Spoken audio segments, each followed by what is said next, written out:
Hi, everybody. Thank you for joining us today in our Business in 2024 webinar. My name is DJ Nugent, and I'm an associate in Bond's Syracuse office in the Employee Benefits and Executive Compensation Practice Group.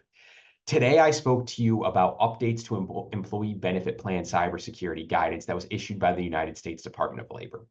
This guidance was issued in September of 2024 and updates guidance that was previously issued by the Department of Labor with respect to cybersecurity in 2021. The 2024 guidance as it applies to employee benefit plans really has a limited scope and did two things. The first is that the DOL confirmed that the guidance that was issued in 2021 with respect to cybersecurity applies to all ERISA employee benefit plans. And there were some commentators and clients who maybe thought that that 2021 guidance only applied to retirement. With this 2024 guidance, the DOL is confirming that the 2021 guidance applies to all employee benefit plans. So health insurance, dental, vision, life insurance, a broad range of spectrums across the board for any benefit that you sponsor as an employee benefit plan sponsor. The second thing that the 2024 guidance did is it updated a few items that were issued as part of the 2021 guidance. Nothing major in those updates, but certainly something to be aware of.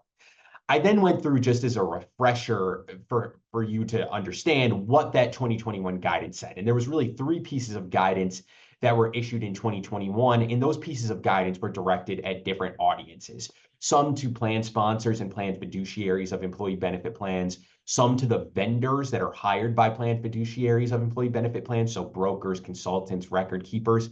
And the third piece was issued to plan participants themselves on what they can do from a best practice perspective to protect their own employee benefit plan information against cybersecurity attacks.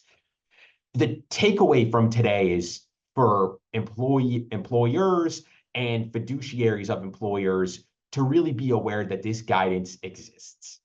This guidance is not a statute, nor is it a regulation. However, our assumption is that should your plan be audited or come under investigation by the Department of Labor, these are the minimum standards for cybersecurity with respect to your plan that the Department of Labor is going to believe that the plan needs to implement.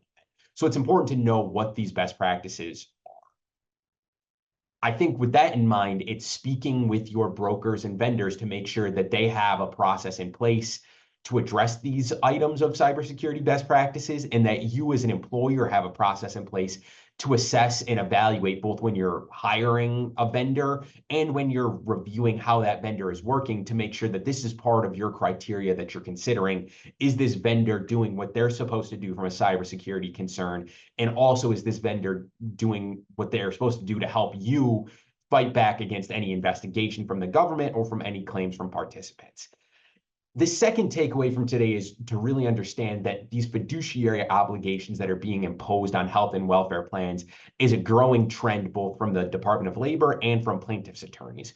Whereas that focus on fiduciary issues may have been in the past more focused on retirement plans, it's now shifting to health and welfare plans. So cybersecurity is certainly a topic for you to be aware of, but there are other fiduciary obligations to be aware of as well with respect to your health and welfare plans. And you want to make sure you have a consistent process in place between your retirement plan and your health and welfare benefit plans to make sure you best position your company and your plans the best way moving forward to protect against any claims or investigations from the Department of Labor or other governmental organizations. Again, thank you for joining us.